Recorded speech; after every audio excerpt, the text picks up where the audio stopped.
Hello students, आज हम next topic करने जा रहे हैं, वर्क डन में करने जा रहे हैं। वर्क हमने कल पढ़ लिया था, हमने वर्क डन के बारे में डिस्कस कर लिया था।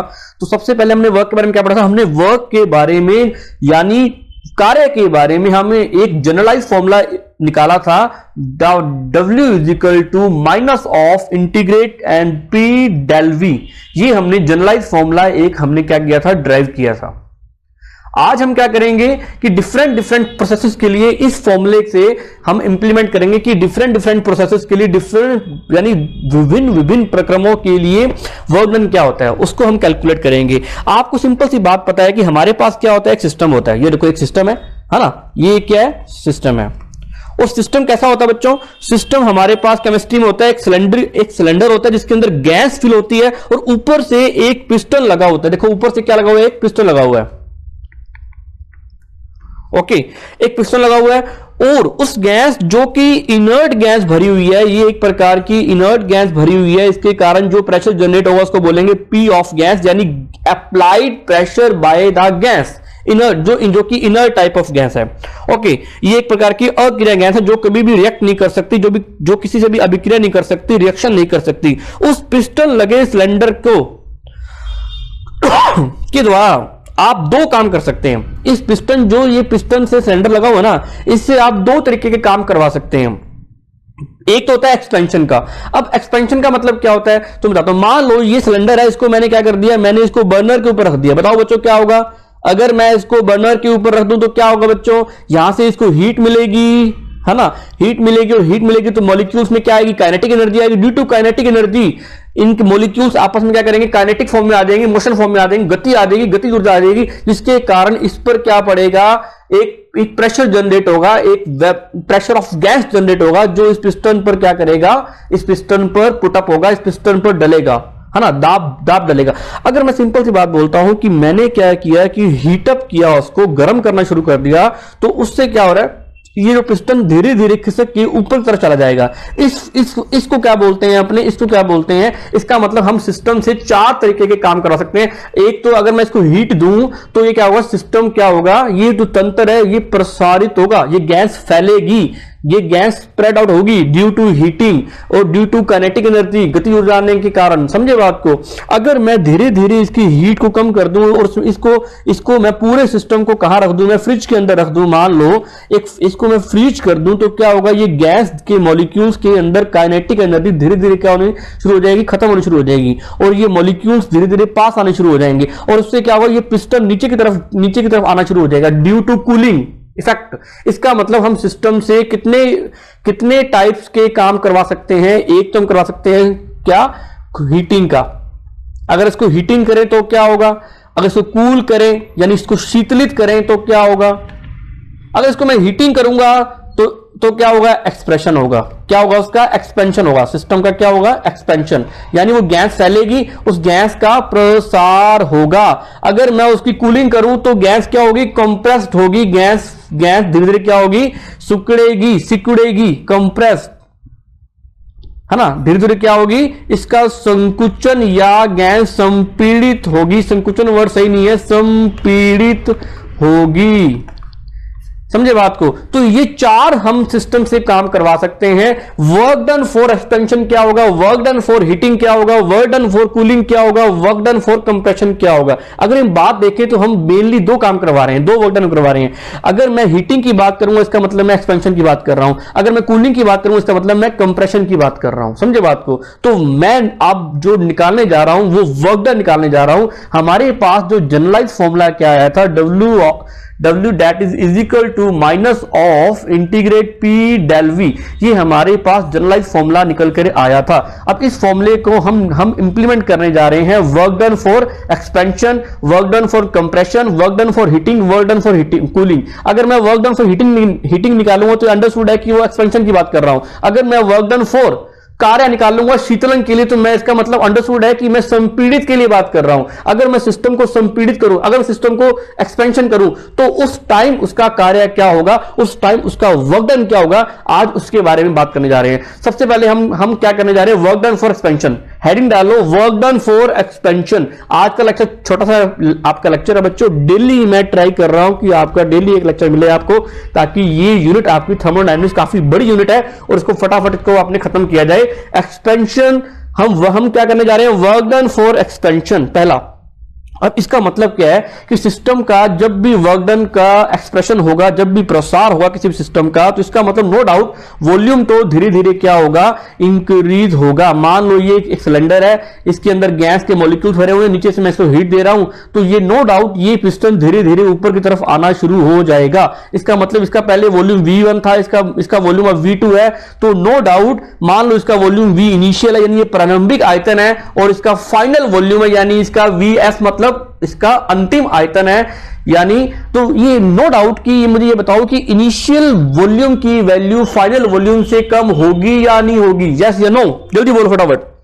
सिंपल सी बात है, सिस्टम को हम गर्म कर रहे हैं, हीट अप कर रहे हैं, तो इससे क्या हो रहा है कि मॉलिक्यूल्स के कारण गैस फैल रही है, स्प्रेड आउट हो रही है, इससे वॉल्यूम इंक्रीज हो रहा है। अगर हम वॉल्यूम की बात करें तो यहां पर जो वॉल्यूम होगा V2 ग्रेटर देन V1 होगा फॉर एक्सपेंशन, मतलब V फाइनल जो होगा वो ग्रेटर देन होगा V इनिशियल। अगर मैं यहां पर, तो ये तय है कि V फाइनल की value, V volume final volume जो होगा वो एक्सपेंशन के केस में इनिशियल से ज्यादा होगा, प्रारंभिक वॉल्यूम से अंतिम वॉल्यूम ज्यादा होगा। तो सिंपल सी बात है, अगर मैं डीवी की बात करूं, डीवी का मतलब क्या है, change in volume, del V का मतलब क्या है, चेंज इन वॉल्यूम। अगर इसकी वैल्यू मैं निकालूं तो कैसे आती है, V final minus V initial, यानी volume of final and initial. तो मुझे चैट सेक्शन के अंदर बताओ कि मैं फाइनल में से इनिशियल को माइनस कर रहा हूं in case of expression, in case of प्रसार के लिए प्रसारित सिस्टम प्रसारित हो रहा है, तो मुझे बताओ कि वैल्यू डेल वी की वैल्यू पॉजिटिव आएगी नेगेटिव आएगी, जल्दी बोलो फटाफट। मैं यहां क्या लिखूं, मैं यहां क्या लिखूं, पॉजिटिव या नेगेटिव, जल्दी बोलो जल्दी बोलो। हाँ बिल्कुल शाबाश, तो डेल वी की वैल्यू क्या आएगी, पॉजिटिव आएगी। इसको कर दो पॉजिटिव, इसकी वैल्यू जो आएगी बच्चों पॉजिटिव आएगी, ओके पॉजिटिव आएगी। अब इसी डेल वी को वैल्यू को मैं जनरलाइज फॉर्मूले के अंदर पुटअप कर दूं, W is equal to minus P D V, और DV we know that DV की वैल्यू क्या आई है हमारी, पॉजिटिव आई है। वैसे तो वही रहेगा वर्क डन का फॉर्मूला जो हमने पहले निकाला था, जनरलाइज फॉर्मूला जो होता है ना वो एक्सप्रेशन के केस में सेम ही रहता है, लेकिन तुम्हें निकाल के बता देता हूं, पी डीवी इसकी वैल्यू क्या आई है, पॉजिटिव, तो इसकी वैल्यू क्या होगी, अंडरस्टूड है, वही फॉर्मूला निकल के आ गया ना, पीडीवी। तो ये जो जनरलाइज फॉर्मूला हमने निकाला था, ड्राइव किया था, वही वर्क डन फॉर एक्सप्रेशन निकल के आता है। प्रसार के लिए किसी सिस्टम को जब प्रसारित करते हैं, तंत्र को जब प्रसारित करते हैं, तो उसका वर्क डन का फॉर्मूला ये निकल के आता है। आप यहां पर ये भी लिख सकते हैं कि work done for expression is equal to minus of integrate P del V, ये हमारा फॉर्मूला आ गया निकल के। अब सेकंड हम निकालने जा रहे हैं बच्चों, सेकंड जो केस निकालने जा रहे हैं वो किससे निकालने जा रहे हैं, work done for compression. Okay फटाफट करते हैं अपने, work done for compression, work done for compression, work done for compression, यानी संपीड़न के लिए कार्य, संपीड़न के लिए कार्य ज्ञात करने जा रहे हैं। आपको इसके नोट्स भी मैं दे दूंगा बच्चों, चिंता मत करना, ओके आपको इसके नोट्स भी मिल जाएंगे। तो हम वर्क डन क्या निकाल रहे हैं, संपीड़न के लिए निकाल रहे हैं। और संपीड़न का मतलब क्या है, ये अंडरस्टूड है कि आप इसको कूलिंग कर रहे हो, आप कूलिंग के लिए भी क्या कर रहे हो, वर्क डन निकाल रहे हो, यानी शीतलन के लिए भी आप क्या कर रहे हो, वर्क डन या कार्य का मान निकाल रहे हैं। तो वैल्यू क्या आएगी वो निकालने जा रहे हैं बच्चों, सिंपल सी बात है ना। तो अभी करते हैं इसको कैलकुलेट, चिंता मत करना बच्चों। अब सिंपल से एक बात बताओ मुझे कि कंप्रेशन के केस में क्या हो रहा है। कंप्रेशन मैंने क्या किया, सिस्टम बनाया, इसमें पिस्टन लगा हुआ है ना, इसके अंदर गैस भरी हुई है, मैंने क्या किया, इसको ना बर्फ के अंदर रख दिया सिस्टम को, एक ऐसा जो है कि जिसके अंदर आइस क्यूब पड़े हैं उसके अंदर रख दिया। धीरे धीरे क्या हुई, गैस धीरे धीरे कंप्रेस होना शुरू हो जाएगी, इस गैस के मॉलिक्यूल धीरे धीरे नियर अबाउट आने शुरू हो जाएंगे, कंप्रेस होना शुरू हो जाएंगे, और इससे क्या होगा, ये पिस्टन थोड़ा सा नीचे की तरफ मूव कर जाएगा। ये सिस्टम क्या होगा, कंपैरेटिवली थोड़ा सा नीचे की तरफ मूव कर जाएगा। इससे वॉल्यूम जो है, इसका वॉल्यूम पहले था इसका V1, अब इसका वॉल्यूम हो गया V2। मतलब क्या हुआ कि V फाइनल वॉल्यूम, बताओ मुझे कमेंट सेक्शन के अंदर, V फाइनल वॉल्यूम की वैल्यू जो होगी वो लेस देन होगी या ग्रेटर देन होगी V इनिशियल से, V इनिशियल से कम होगी, यानी V2 की वैल्यू लेस देन होगी V1 से। अगर मैं डेल V की वैल्यू निकालूं तो क्या आएगी बच्चों? डेल V की वैल्यू V2 माइनस V1। इसका आंसर बताओ बच्चों क्या आएगा, नेगेटिव या पॉजिटिव? जल्दी बताओ फटाफट, शाबाश। इसकी वैल्यू क्या आएगी? नेगेटिव आएगी, क्योंकि V2 की वैल्यू जो है कम हो गई है एज कंपेयर टू V1, क्योंकि ये कंप्रेशन का केस है, ये संपीड़न का केस है, तो इसकी वैल्यू नेगेटिव आएगी। अगर इस नेगेटिव वैल्यू को हम पुटअप करें formula, the generalise formula of work done के अंदर, W that is equal to minus of P dV के अंदर, तो मुझे पता है कि dV की वैल्यू जो आई है माइनस ऑफ P, इसकी वैल्यू क्या आई है? माइनस dV, और ये माइनस जो है बाहर आ जाएगा, है ना, तो माइनस माइनस क्या हो जाएगा? प्लस, तो P डेल V। तो जो जनरलाइज फॉर्मूला निकल के आया work done for compression, work done for compression या वर्क डन फॉर कूलिंग जो निकल के आया है, वो जनरलाइज फॉर्मूला क्या है? P del V। ये हमारा जनरलाइज फॉर्मूला निकल के आ गया, है ना। तो यहां पर अगर आप V2 व V1 की लिमिट लगाने पर आंसर आ जाएगा आपका। अगर आप यहां पर V2 से लेकर के V1 तक लिमिट लगा देंगे तो आपका आंसर आ जाएगा वर्क डन फॉर कंप्रेशन आ जाएगा आपका। समझे बात को? ये हमने क्या निकाला बच्चों? सेकंड क्या निकाला? Work done for compression. बहुत इजी है और एग्जाम में आता होता है। एग्जाम में छोटे छोटे क्वेश्चन आते हैं कि work done for isothermal, how to calculate the work done for isothermal, यानी आप समतापीय प्रक्रम के लिए कार्य की गणना कीजिए। यानी ऐसे भी आता है कि work done for irreversible isotherm, अलग अलग आते हैं। तो बात कर रहे हैं जनरलाइज फॉर्मूला। तो ये हमने क्या किया कंप्रेशन के केस में और एक्सपेंशन के केस में वर्क डन का फॉर्मूला ड्राइव कर लिया। अब हम क्या कर रहे हैं? वर्क डन फॉर, हेडिंग डालो बच्चों, शाबाश, work done for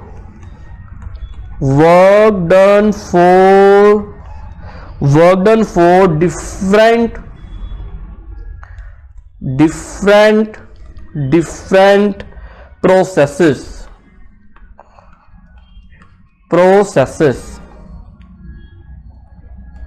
work done for different process, यानी विभिन्न प्रक्रमों के लिए कार्य का मान निकालना, क्या कार्य ज्ञात करना। लिख लो हिंदी में, विभिन्न प्रक्रमों के लिए कार्य का मान निकालना। हमें पता है कि वी नो दैट जो जनरलाइज फॉर्मूला हम हमेशा साथ लेकर चलेंगे, जनरलाइज फॉर्मूला क्या है? Minus of P del V, it is the generalise formula of work done. एक सामान्यकरण फॉर्मूला सूत्र है जो हमारे पास ये है। अब इसी को इंप्लीमेंट करेंगे हम डिफरेंट प्रोसेसेस के लिए। सबसे पहले हम करने जा रहे हैं डिफरेंट प्रोसेसेस में isochoric process. What is isochoric process बच्चों? आइसो का मतलब होता है सेम, यानी समान। आइसोकोरिक यानी हिंदी में क्या बोलेंगे इसको? समआयतनी प्रक्रम, समआयतनी प्रक्रम। हम समआयतनी प्रक्रम के लिए निकालने जा रहे हैं बच्चों, आइसोकोरिक का प्रोसेस के लिए निकालने जा रहे हैं। We know that isochoric process में जो होता है change in volume, del V is equal to क्या होता है? जीरो होता है। यानी प्रेशर इजिकल टू क्या होता है? कांस्टेंट होता है, नियत होता है। प्रेशर में वॉल्यूम में कोई चेंज नहीं आता। वॉल्यूम, प्रेशर नहीं, सॉरी, वॉल्यूम जो होता है वो कांस्टेंट होता है, वॉल्यूम में परिवर्तन जीरो आता है। We know that. अगर मैं बात करूं रिवर्सिबल, हमें पता है कि आइसोकोरिक जो होते हैं प्रक्रम होते हैं वो टू टाइप के होते हैं। एक तो होते हैं रिवर्सिबल, मैं दोनों के लिए निकाल रहा हूं बच्चों, रिवर्सिबल और इरिवर्सिबल। इरिवर्सिबल हम दोनों के लिए कैलकुलेट कर रहे हैं। थोड़ा सा आइडिया लगाओ, ये तो है उत्क्रमणीय। मुझे चैट सेक्शन के अंदर बताओ क्या होगा इसका आंसर। बहुत इजी सी बात है। और अनुत्क्रमणीय, अनुत्क्रमणीय। लो बच्चों चैट सेक्शन के अंदर बताओ कि इसका आंसर क्या होना चाहिए, जल्दी बताओ फटाफट, शाबाश। अगर वॉल्यूम कांस्टेंट कर दें, डेल वी की वैल्यू जीरो कर दें तो वर्क डन क्या होगा? बिल्कुल सिंपल सी बात है। जब बच्चों वर्क डन ही जीरो कर देंगे आप, चाहे वो केस हो इरिवर्सिबल चाहे वो रिवर्सिबल केस हो, दोनों केसों में जब वॉल्यूम में चेंज ही नहीं हो रहा, केमिस्ट्री की लैंग्वेज में, केमिस्ट्री में वो वर्क डन ही नहीं हो रहा। सिंपल सी बात है। अगर मैं जनरलाइज फॉर्मूले में इसको पुटअप करूं, minus of P del V, we know that del V की वैल्यू जीरो आ रही है, तो P इंटू जीरो, इसी को जीरो से मल्टीप्लाई करो, ऑल इज जीरो। तो work done for reversible isochoric and irreversible isochoric, any type of isochoric, कोई भी आइसोकोरिक ले लो, उसके लिए वर्क डन हमेशा जीरो होगा, कार्य जो होगा जीरो होगा फॉर आइसोकोरिक के लिए। ये आंख मीच करके इसका आंसर दे देना कि सर आइसोकोरिक प्रोसेस के लिए, चाहे वो रिवर्सिबल है, चाहे वो इरिवर्सिबल, चाहे वो उत्क्रमणीय, चाहे वो अनुत्क्रमणीय है, दोनों के लिए जीरो होगा। चलें आगे, सेकेंड टाइप ऑफ करने जा रहे हैं अपने सेकेंड टाइप ऑफ करने जा रहे हैं अपने, सेकेंड टाइप का प्रोसेस कर रहे हैं अपने isobaric process. Okay, isobaric process. आप कोशिश किया करो जब मैं हेडिंग डालूं ना तो आप इसका तुरंत आंसर दे दो कि आइसोबारिक के लिए क्या होगा। बहुत इजी चीजें हैं बच्चों, सिंपल चीजें हैं। मैं थोड़ा डीप में इसलिए करवाता हूं क्योंकि मेडिकल वाले बच्चे इस चैप्टर को कभी नहीं पढ़ते। आप फिर भी नॉन मेडिकल वाले बच्चे फिर भी इसको फिजिक्स में थोड़ा बहुत पढ़ लेंगे, लेकिन फिजिक्स से थर्मोडायनामिक्स थोड़ी सी अलग है। पहले कह रहा हूं मैं, आइसोबारिक का मतलब क्या होता है? समदाबीय, जहां पर दाब समान रहता है, समदाबीय प्रक्रम, है ना, समदाबीय। अब दाब का क्या फर्क पड़ता है देखते हैं बच्चों। सिंपल सी बात है, समदाबीय प्रक्रम की बात कर रहे हैं। अगर प्रेशर कांस्टेंट है तो डिफरेंट वॉल्यूम में तो डेफिनेटली वॉल्यूम चेंज आ गया, क्योंकि प्रेशर कांस्टेंट है तो वर्क डन तो होगा ही होगा। प्रेशर का कोई फर्क नहीं पड़ता। प्रेशर अगर मान लो मैंने किसी भी एटमॉस्फेरिक प्रेशर को उसको कांस्टेंट सिस्टम को रख दिया कि ये सिस्टम का प्रेशर कांस्टेंट है, लेकिन प्रेशर से कांस्टेंट है तो डेफिनेटली वॉल्यूम चेंज आएगा। अगर सिंपल सी बात है, हमने वर्क डन का फॉर्मूला क्या निकाला था उसके बारे में बात करने जा रहे हैं। वर्क डन का जनरल फॉर्मूला क्या था हमारा? W, एक मिनट रुको बच्चों, वर्क डन का हमारा सिंपल फॉर्मूला क्या था? W is equal to minus P del V, है ना। तो हमने क्या किया? प्रेशर को कांस्टेंट कर दिया। अब इसकी मैं लिमिट लगा रहा हूं साथ साथ V1 तो लेकर V2 तक। मैंने सिंपल सा फॉर्मूला क्या लगाया? P del V. We know that pressure is constant, pressure is constant, यानी दाब जो है वो नियत है, दाब में कोई परिवर्तन नहीं आ रहा। तो W इज इक्वल टू, जब कोई चीज कांस्टेंट होती है तो इंटीग्रेशन की वो बाहर लिख लेते होते हैं। V1 टू लिमिट लगा रहे हैं, V1 से लेकर V2 तक वॉल्यूम चेंज आ रहा है ना, तो P बाहर आ गया एंड डेल V अंदर चला गया।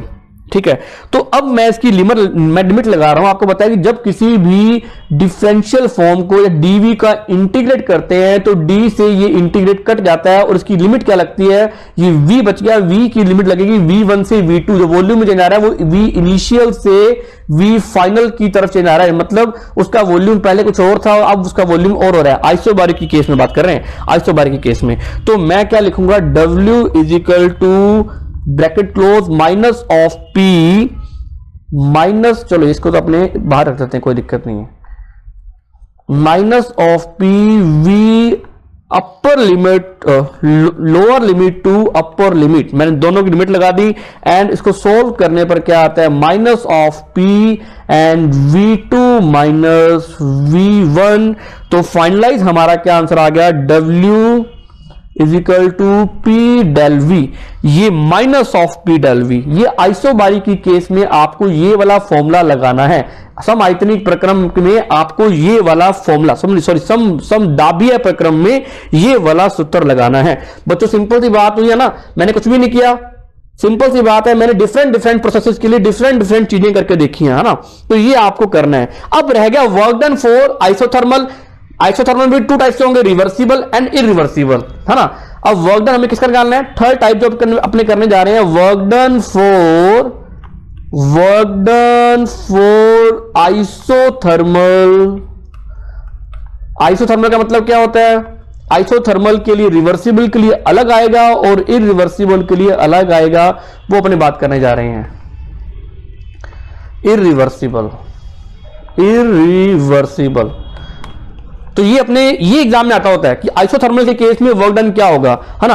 आइसोथर्मल के केस में वर्क डन क्या होगा ये अपने करेंगे कल बच्चों। आज इतना ही करते हैं एक बारी, सिंपल सी बात है। आइसोबारिक के लिए निकाल लिया हमने, आइसोकोरिक के लिए निकाल लिया हमने, और हमने किसके लिए निकाल लिया?